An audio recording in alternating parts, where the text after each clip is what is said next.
It takes a unique blend of intelligence and technology to be able to track down Bigfoot. Next, we'll speak with Joe, our sassy tracker, who will discuss the unique technology used to track down Sasquatch. What kind of technology do we use? That's an interesting question. The Discovery Channel actually just filmed a special, and they actually used bloodhounds. Some other people have, of course, we found footprints that document the size, and we can use that to see how many of them there are, or track a specific one just by seeing the size and weight, and you can see if they grow or not. And actually, you can get from the footprints, you can actually get their like fingerprints, except on the foot. You know, you can check for scars and stuff like that.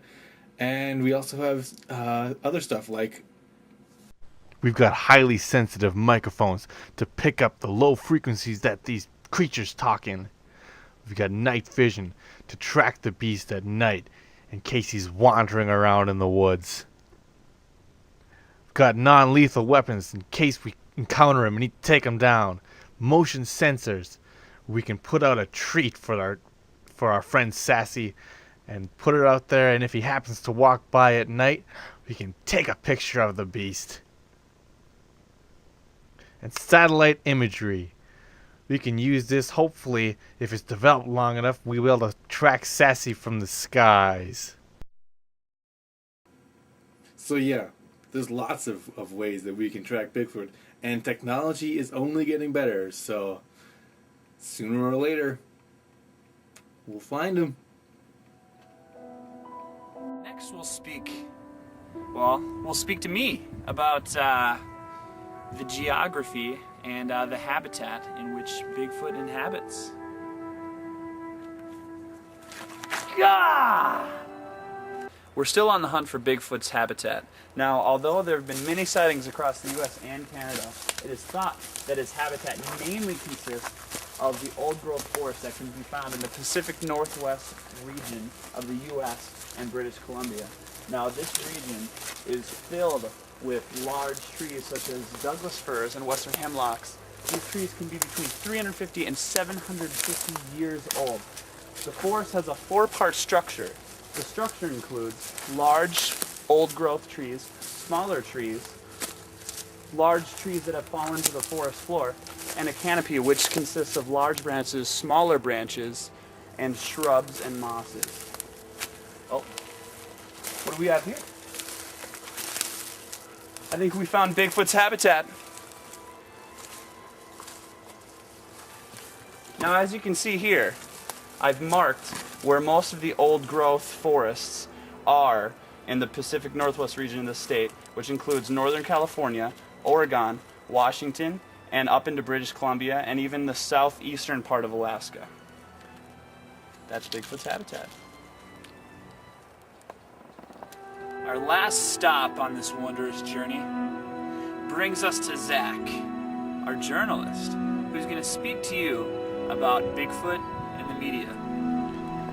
Good afternoon, ladies and gentlemen. My name is Zach Aberg, and welcome to Channel 6 News. Today is a day that will go down in the history of Duluth, Minnesota.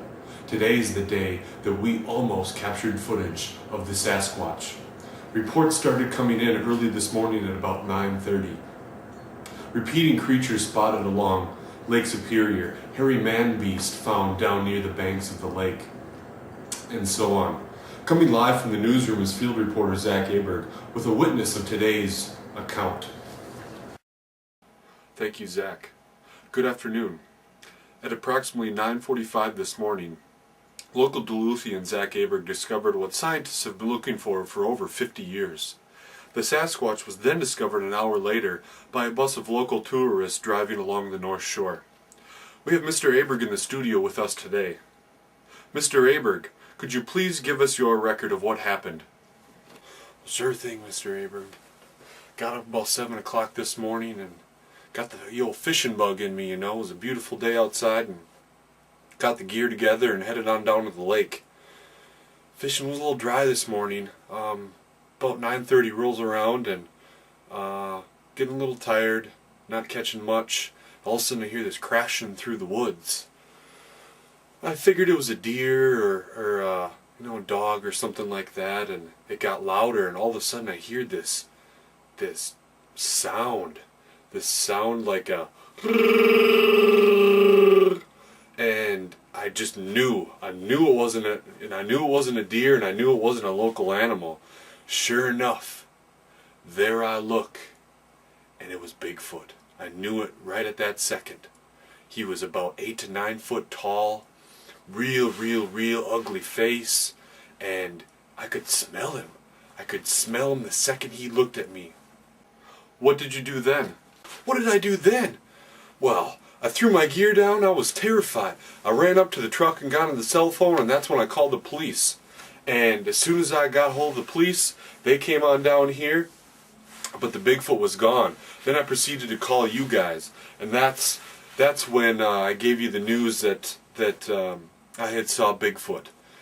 So, I decided that I was going to go home and take a nap because I just didn't want to be down by the lake anymore. I didn't think it was safe. So, and that's my story. Thank you.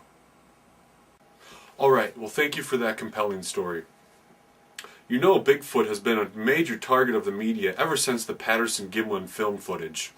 Advertisements from pizzas, beef jerky, skateboard skis, internet search engines, gas stations, beer, monster trucks, and even mascots.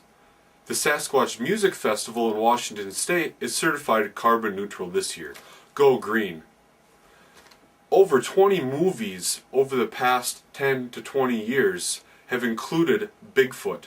One major notable is Harry and the Hendersons. Computer games, internet websites, books about Bigfoot, laws banning the killing of Bigfoot, songs made over the years, television shows that have casted Bigfoot characters as family friends to scary creatures are some of the few. Now with this exciting new evidence, scientists will be sure to prove that Bigfoot is real and find compelling evidence to protect this hairy monster. Back to you, Zach.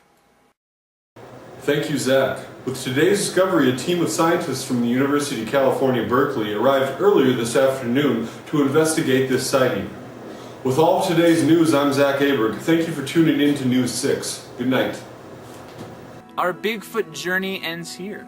Today we've provided you with information regarding the history of Bigfoot, Bigfoot's characteristics, where Bigfoot resides, Bigfoot in the media, and popular technologies used to track down Sasquatch. So what? So what, you might ask? What does this mean to me? I mean, Bigfoot schmigfoot, come on, he's not real. There are millions of people out there who will disagree with you. They'll say that he is real. There's even people out there who will say that they have encountered the beast, just like we saw earlier today. So I think that we need to spend a little bit more time thinking about what really is going on in that Pacific Northwest region of the country. Maybe do a little bit more research and actually get some conclusive evidence proving if he's real or not. I'm Justin Monsrud. See you next time. It did the disappearing thing, right? I disappeared. I'm not there anymore. Oh, the camera's on again. Okay.